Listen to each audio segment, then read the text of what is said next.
우리 하루하루 날씨의 극적인 변화를 봅니다. 오늘 오후에 비 온다고 했는데 아침부터 또 비 오기 시작하네요. 비가 오고 나면 또 쌀쌀해지지 않을까 싶습니다. 우리 건강 잘 챙기셔야겠습니다. 제가 지난주 외국 신문을 보다가 한국 신문에 잘 안 들어온 기사를 하나 본 게 있습니다. 영국은행 총재 인터뷰입니다. 영국은행 총재 인터뷰가 뭐냐면 우리나라 망할 뻔했다.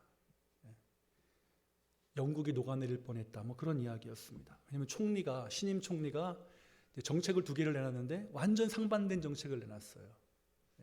한쪽은 감세하겠다. 감세한다는 것은 정부 돈이 덜 들어온다는 얘기잖아요. 그런데 한쪽은 정부 지출을 대폭 늘려서 돈을 확 풀겠다. 그 시장에서 난리가 난 거예요. 그래서 영국 돈, 국채 다 팝니다. 그러니까 국채가 녹아내릴 지경, 나라가 망할 지경, 일보 직전까지 가서 영국은행 총재가 화들짝 놀라서 금리 올리고 설득을 했는지 어쨌는지 총리가 내가 발표한 정책 철회하겠다. 그래서 벼랑 끝에서 딱 떨어지기 일보 직전에 망하기 일보 국가 부도 일보 직전에 겨우 살아났다. 이런 인터뷰가 나왔습니다. 제가 이 말을 드리는 것은 뭐 어려운 경제 이야기 하자는 게 아닙니다. 순간의 선택이 10년을 좌우하는 것이 아니라 순간의 선택이 나라를 망하게도 할 수 있다는 세상이 우리가 살고 있는 세상이라는 것입니다. 그만큼 우리가 살고 있는 세상이 아주 정교하게 잘 짜여져 있기 때문에 까딱하다가 삐끗하다가는 정말 삶의 우한의 구렁텅이 속으로 극적인 변화의 소용돌이 속으로 들어갈 수밖에 없는 우리가 살고 있는 세상이 그렇다는 거예요. 뭐 국가도 마찬가지지만 개인도 마찬가지죠.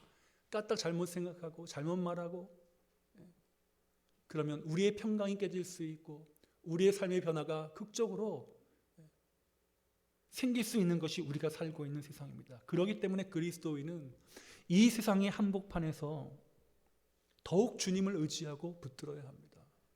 우리 연약하잖아요. 연약함을 알기에 더욱 주 앞으로 나아가서 십자가 앞에 있어야 하는 것이죠. 이런 세상의 한복판에 있기에 다시 한번 우리 지혜의 원천이시고 우리의 창조주이시며 우리의 구원자이신 하나님을 바라봐야 합니다. 우리의 마음에 있는 곳에 하나님이 함께 있는 것이 축복입니다. 우리들이 있는 자리, 우리들이 생각하는 순간, 우리들이 중요한 결정을 할 때마다 하나님과 동행하는 축복이 있으시기를 주님의 이름으로 축원합니다. 자, 오늘 베드로전서 말씀입니다. 베드로전서는 베드로가 편지를 쓴 교회, 그 교회의 상황 두 가지 어려움 크게 있었습니다. 첫 번째 어려움은 뭐였냐면 교회를 향해 달려오는 강력한 핍박 때문에 교회가 어려웠습니다. 자, 로마 사람들은 자기들이 그동안 자기들의 문화에서 자기들의 종교에서 바라보았던 모습과 완전히 다른 문화와 종교에 충격을 받았습니다. 죽음과 부활을 말하면서 어린 양의 살과 피를 먹고 마신다. 로마 사람들에게는 굉장히 당혹스럽고 야만스러운 행동으로 생각이 되었습니다. 잘 모르니까. 예배에 참석해보지 않았기 때문에 로마 사람들은 진짜 어린아이를 붙잡아다가 칼로 잘라서 먹고 마신다라고 생각했습니다. 그러니 교회를 핍박할 수밖에 없었겠죠. 또 당시 정치적인 이유 때문에 교회를 핍박해서 그런 권력투쟁의 장으로 삼는 것도 있었습니다. 그러니 성도들이 위축되죠. 힘들죠. 핍박이 오니까 굉장히 고난 가운데 있었습니다. 두 번째는 이렇게 힘드니까 이 성도들이 그 상황을 빨리 벗어나고 싶잖아요. 우리나라 일제시대 때 어려운 상황을 빨리 벗어나고 싶으니까 신비주의로 빠지잖아요. 부흥주의, 신비주의, 산기도 막 그런 데로 빠지잖아요. 마찬가지였어요. 그런데 교회 내에 이상한 사람들이 등장합니다. 야, 너희 이 세상이 빨리 끝나기를 원하면서 예수님 재림 기다리지 않니? 그런데 예수님 미리 재림했어. 그런데 너 예수님 재림하면 다 구원받는다고 했는데 왜 여기 있냐? 나한테 와서 기도받아. 내가 어떻게 해줄게. 여러분, 어디 가나 이런 사람들 꼭 생깁니다.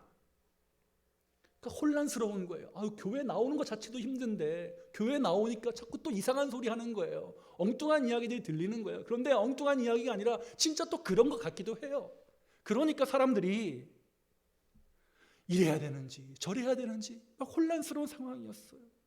여러분, 그런 가운데 그 소식을 들은 베드로 사도가 교회에 편지를 보냅니다. 교회 성도들을 위로합니다. 너희의 믿음을 내가 잘 듣고 있다. 어려운 가운데도 신앙생활한다는 거 정말 감사하다. 그런데 우리 다른 것 바라보지 말고 지금 있는 그 자리에서 하나님의 은혜에 붙들려 살아가자. 우리 삶에 충실하자. 하나님이 부르신 성도는 누구냐? 하나님이 부름받은 자리에서 거룩하게 살아가는 것이. 그러므로 우리는 거룩한 제사장이고 왕같은 제사장이다. 그 믿음으로 우리 살아가자라고 권면하는 것이 우리에게 주어진 오늘 본문 말씀입니다. 현실의 삶이 힘들다고 도피하지 말라는 거예요. 그래서 오늘 본문에서도 예수님을 살아있는 산돌이신 예수님께 나아가자. 우리들도 그를 안다면 내가 있는 곳에서 거룩하게 살아가고 세워지는 제사장이 되자고 권면하는 것이 오늘 본문의 말씀입니다. 베드로 사도가 이 교회에 전하는 권면의 말씀을 통해 오늘 같이 하나님의 음성을 좀 듣는 시간을 가지면 좋겠습니다. 저는 오늘 본문에 우리 5절에 너희도 산돌같이 신령한 집으로 세워지고 예수 그리스도로 말미암아 하나님이 기쁘게 받으실 신령한 제사를 드릴 거룩한 제사장이 될지니라. 거룩한 제사장이 되라라는 이 말씀에서 인용하여 왕같은 제사장, 거룩한 제사장은 누구인가? 일상의 삶 가운데서 제사장은 어떤 모습인가? 그런 제목으로 좀 말씀을 전하려고 합니다. 그러면 본문이 증거하고 있는 우리의 삶, 우리 현실의 삶에서 내가 살아있는 거룩한 제사장이 되기 위해서 성경이 우리한테 제안하는 모습은 어떤 모습일까? 우리 본문을 통해 잠시 은혜를 나누고자 합니다. 우리 첫 번째, 우리 일상의 삶 가운데서 거룩한 제사장이 되기 위해서 저와 여러분이 버려야 할 것은 과감하게 버리고 사모해야 할 것을 잘 구하는 자리에 있기를 주의 이름으로 축원합니다. 자, 믿음 안에서 주시는 성령의 지혜와 도우심으로 매일 우리 가장 지혜롭게 살아가고 있고 삶을 가장 지혜롭게 하는 하나님의 사람답게 우리 그거 잘 구별해야 돼. 내가 버려야 될 것, 내가 취해야 될 것. 거룩한 제사장은 그거 잘하는 사람이라는 거예요. 자, 우리 1절 보겠습니다. 그러므로는 말은 앞에 있는 본문의 결론부입니다. 앞에 있는 본문이 어떤 말씀입니까? 우리는 썩지 않냐는 하나님의 말씀으로 보배로운 피로 구원을 받았다. 그런 거룩한 믿음의 사람이 되었다. 모든 육체는 사라지지만 하나님의 말씀은 영원히 있다. 그리고 그것이 복음이다. 그 복음을 받은 사람들, 그러므로 악독과 기만과 외식과 시기와 모든 비방하는 말을 버려라. 너희 교회 안에서 재림 문제 때문에 또 로마 당국과의 싸움 문제 때문에 이런저런 말 있지 않냐? 그거 다 버려라. 우리는 누구냐? 썩지 아니할 하나님의 말씀, 구원의 복음으로 구원받은 사람들이다. 하나님 안에서 소망을 갖고 사는 자가 되어 깨끗한 영혼으로 서로 사랑하며 살아가라. 그리고 말씀 중심으로 살아가기 위해서 모든 악독과 기만과 외식과 시기와 비방하는 말을 버리라. 그것이 우리의 삶 가운데서 우리를 부르신 왕같은 제사장으로 부르신 하나님의 뜻에 맞춰 살아가는 길이라고 우리에게 증거하고 있습니다. 자, 그러면 악독은 뭐냐? 단순히 악한 뜻이 아니에요. 우리 인간 본성 가운데 있는 내면의 폭력성. 제가 늘 얘기하잖아요. 인간은 복수한다. 우리한테는 복수심이 있어요. 누가 나한테 잘못하면 지나가다가도 한번 째려보는 게 저와 여러분이에요. 그 폭력성이 있어요. 남을 해치고자 하는 무자비한 마음. 나 속상하게 했으면 너도 당해봐 하는 마음. 그거 버리라는 거예요. 기만, 남 속이는 거죠. 그냥 속이는 게 아니에요. 자기가 가질 이익이 있기 때문에 그 이익을 취하기 위해서 남의 것을 빼앗으려고 속이는 거예요. 현대 우리가 살고 있는 사회의 모습이죠. 외식, 잘 알잖아요. 겉에서는 웃지만 돌아서면 딴 말 하는 거예요.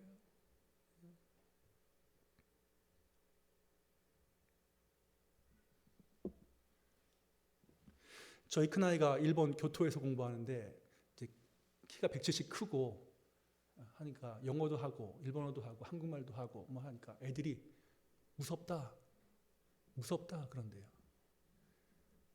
그래서 일본에서 오래 사신 분한테 물어봤어요. 그 말이 무슨 뜻이냐? 그랬더니 목사님, 그 말을 하는 사람의 지역에 따라 뜻이 다릅니다. 오사카 사람이라면 무섭다 그러면 진짜 너 잘한다, 대단하다 그런 뜻이래요. 근데 아마 교토 사람이 그랬다면 외식, 겉으로는 존경하면서 속으로 시기하는 말일 것이다. 조심해야 된다. 근데 그 사람들만 그렇습니까? 우리 안에도 다 이런 모습이 있습니다.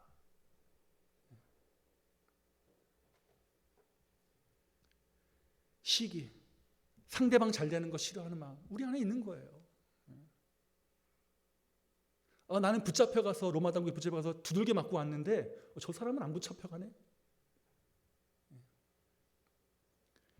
비방하는 것.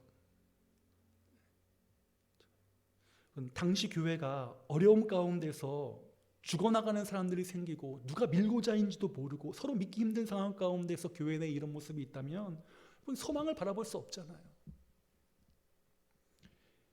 그래서 베드로 사도는 성령의 감동으로 교회의 말씀을 보내면서 우리가 어떤 사람들이냐, 그리스도의 십자가가 무엇이냐, 그 복음을 안다면 우리 그거 버려야 한다.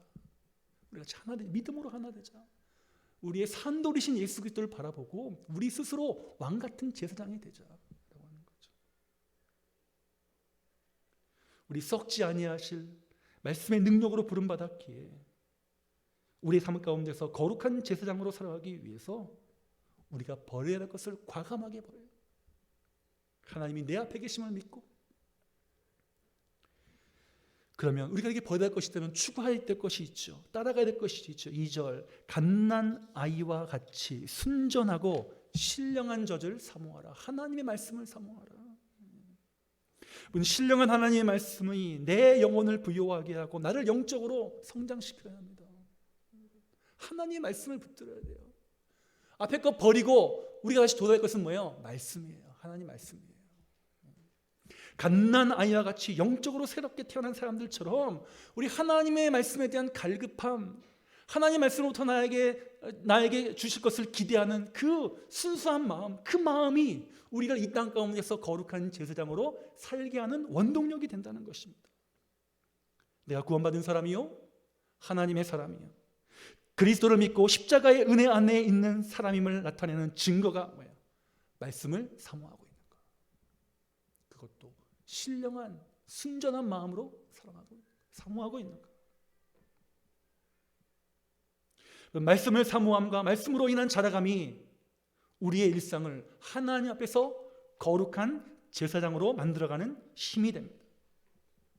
본문은 우리를 구원에 이르게 하는 말씀에 집중하는 것이 내가 살아있는 거룩한 제사장으로 세워지는 것에 있어 중요하다고 강조합니다. 우리 다시 하나님의 말씀 앞에서 이 도전의 말씀을 저와 여러분에게 선포하시는 말씀으로 들어 이번 한 주간 다시 한번 하나님의 말씀과 동행함으로 우리 큰 힘을 만들어내시기를 주님의 이름으로 축원합니다. 구약의 제사장은 이스라엘과 하나님을 연결시켜주는 역할을 했습니다. 사람들의 죄를 갖고 하나님께 나아가 제사 드리고 하나님의 거룩함이 백성들에게 임하기를 간구한 게 구약의 제사장입니다. 예수님은 그 모든 우리의 죄를 아버지께로 가지고 나가 자기를 희생하심으로 단번에 제사를 드리셨습니다. 그래서 예수님은 구약시대에는 제사장이 하나님과 백성을 이어주는 다리였다면 이제는 뭐예요?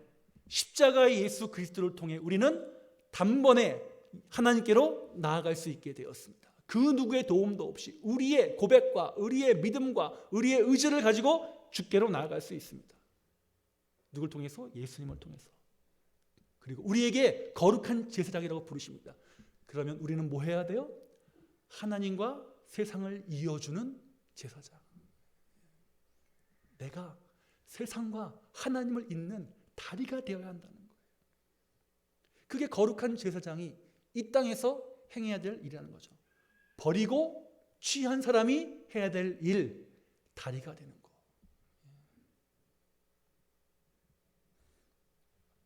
그렇기 때문에 그 제사장이 하나님과 세상을 이어주는 제사장이 기만하고 악독이 있고 비방하고 시기하는 말이 있으면 덕이 안 되잖아요. 내가 먼저 영적으로 잘 세워져 있어야 잘 연결시켜주는 사람이 될 수 있습니다. 우리 버려야 할 것을 과감히 버리는 믿음, 마땅히 사모해야 할 것을 사모하며 우리 거룩한 제사장의 모습을 보일 때 하나님과의 다리의 역할을 저와 여러분이 감당하는 것입니다. 보는 것 같지 않고 듣는 것 같지 않아도 믿음의 사람들을 항상 지켜보는 사람들이 있습니다. 우리가 매일의 삶에서 말씀을 사모하고 하나님과 연결되어 있는지 거룩한 예배자로 살아가고 있는지를 보고 있습니다. 그러기에 우리들이 먼저 하나님과 연결되어 있어야 되고 내가 버려야 될 것을 버리며 살고 있는지 점검해야 되고 하나님의 지혜가 내 안에 흘러들어오고 있는지 내가 하나님의 말씀으로 은혜를 받고 있는지 점검해야 합니다. 3절 너희가 주의 인자하심을 맛보았으면 그리하라. 인자하심을 맛보았느냐? 그리하라. 이번 주간 다시 한번 하나님 내가 버려야 될 것, 내가 취해야 될 것 그래요. 내가 세상과 연결되고 하나님과 연결되어 세상과 하나님 사이에 거룩한 다리 역할을 하기를 소망합니다. 주여 나와 함께 하셔서 나를 거룩한 제사장으로 세워달라고 우리 간구하는 자리에 있기를 주의 이름으로 축원합니다. 두 번째, 우리 일상의 삶에서 거룩한 제사장이 되기 위해 우리 주께로 날마다 나아가실 수 있기를 주님의 이름으로 축원합니다. 4절 사람에게는 버림받았으나 하나님께는 택하심을 입은 보배로운 산돌이신 예수께 나아가. 예수께 나아가라. 예수님은 삶의 가장 어려운 순간에 아버지께로 나아갔습니다. 거기서 피와 땀과 눈물을 쏟으셨습니다. 그리하여 산돌이란 말은 구약에서 메시아라는 뜻입니다. 메시아가 되셨습니다. 그리고 십자가에서 모든 순종을 다 이루셨다라고 선포하여 돌아가십니다. 메시아이신 예수님께 나아가는 것, 예수님께서 하나님을 향했던 모습 그대로 우리들도 예수님과 같은 자리에 있는 것입니다. 그러면 오늘 본문은 그 예수님께 나아가라. 예수님께서 하나님께 나아갔듯이 예수님께 나아가자.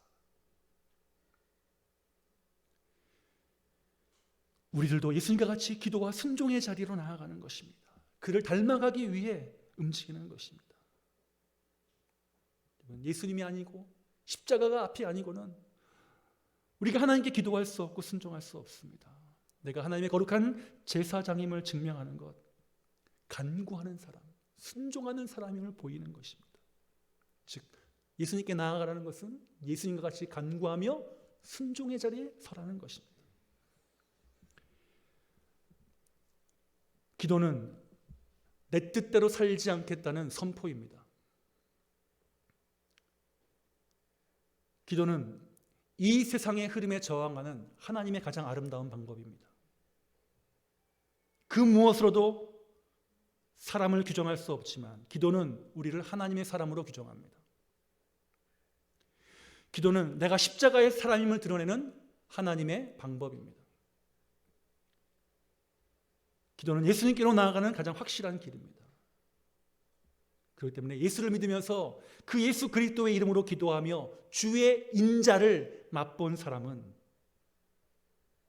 왕같은 제사장이요 거룩한 제사장으로 살아가게 됩니다.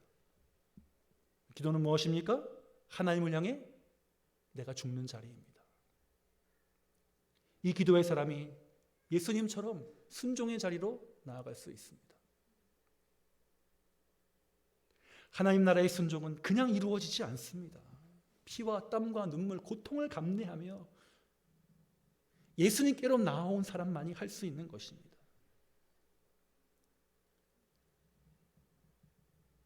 지금 우리 앞에 피 흘리고 계신 예수가 계십니다. 그 예수님을 바라보는 성도가 순종의 자리에 설 수 있습니다. 그 기도와 순종의 자리를 통해 예수님은 우리를 하나님께로 인도했고 우리의 믿음과 소망을 하나님께 있게 하셨습니다. 1장 21절 너희는 그를 죽은 자 가운데에서 살리시고 영광을 주신 하나님을 그리스도로 말미암아 믿는 자니 너희 믿음과 소망이 하나님께 있게 하셨느니라. 이 자리에 있는 모든 분들이 산돌이신 예수님께 나아가 우리 예수님처럼 기도와 순종의 삶을 살아가는 제사장으로 세워지시기를 주의 이름으로 축원합니다. 10월 달은 종교개혁의 달입니다. 우리 10월 마지막 주 종교개혁 날이죠. 종교개혁의 가장 큰 업적은 모든 사람을 하나님 앞에 단독자로 세웠다는 것입니다. 군중 속에 묻어가는 믿음이 아니라 마음으로 믿고 입으로 시인하여 하나님께로 나아가게 했다는 것입니다. 내가 믿음의 의지를 갖고 예수님께 나아가는 것입니다. 어렵죠. 그러니까 넘어지기도 하고 쉬기도 하고 고비를 만나기도 합니다. 또 연약해지면 시기와 악독과 비방과 그런 마음들이 내 안에 생길 수 있습니다. 그러나 결국은 뭐예요? 예수님께로 가는 겁니다. 예수님께서도 하나님 나라에 대해서 말씀하시기를 눈에 보이진 않지만 하나님의 나라는 자라가고 있고 커지고 있다. 예수님께 나아가는 것은 우리의 삶에서 보이진 않지만 인생의 여러 굴곡을 거치면서 돌아보면 내 믿음이 커지고 자랐고 내 삶이 영적으로 부여로워졌고 발견하게 되는 것입니다. 돌아보니 하나님의 예정이었구나, 하나님의 은혜구나 발견하는 것입니다. 제가 늘 강조하죠. 믿음은 방향성입니다. 어디로 가고 있냐?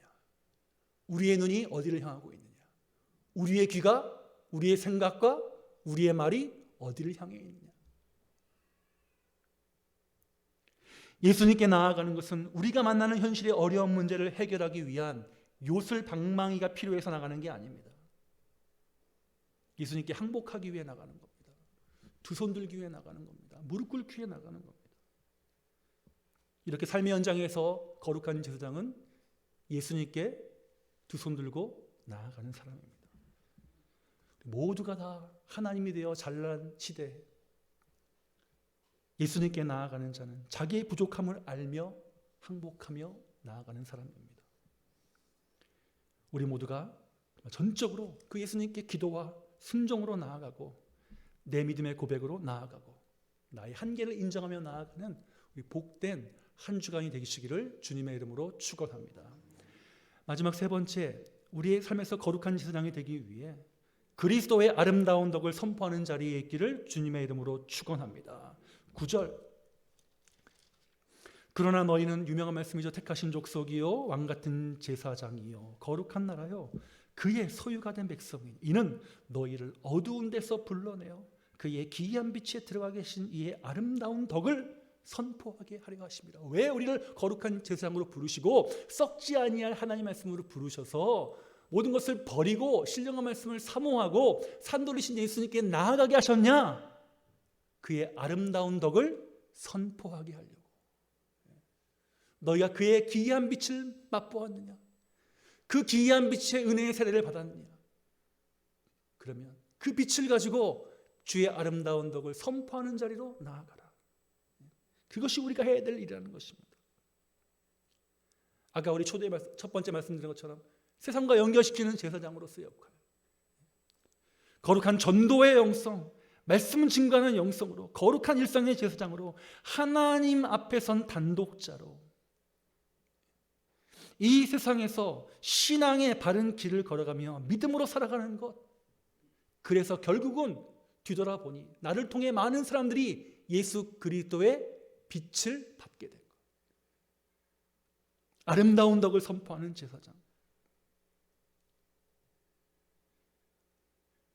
세상과 구별되고 하나님 편에 서는 거룩은 교회에서가 아니고 교회 밖에서 필요한 것이죠. 이 시대의 거룩은 하나님을 떠나서 거룩하지 않는 세대들에게 그 하나님의 거룩하신 분을, 하나님의 거룩한 분을 알도록 연결하는 것. 그러기 위해서 우리가 해야 될 일은 그 기이한 빛을, 그 기이한 덕을, 아름다운 덕을 선포하는 것. 여러분, 많은 것을 자랑하시잖아요. 그 자랑 가운데 예수님이 좀 있었으면 좋겠어요. 예수님 계셨으면 좋겠어요. 물론 계시겠죠. 근데 이번 한 주간 동안에 한 번 할 거, 두 번 하고, 두 번 할 거, 세 번 하자고요.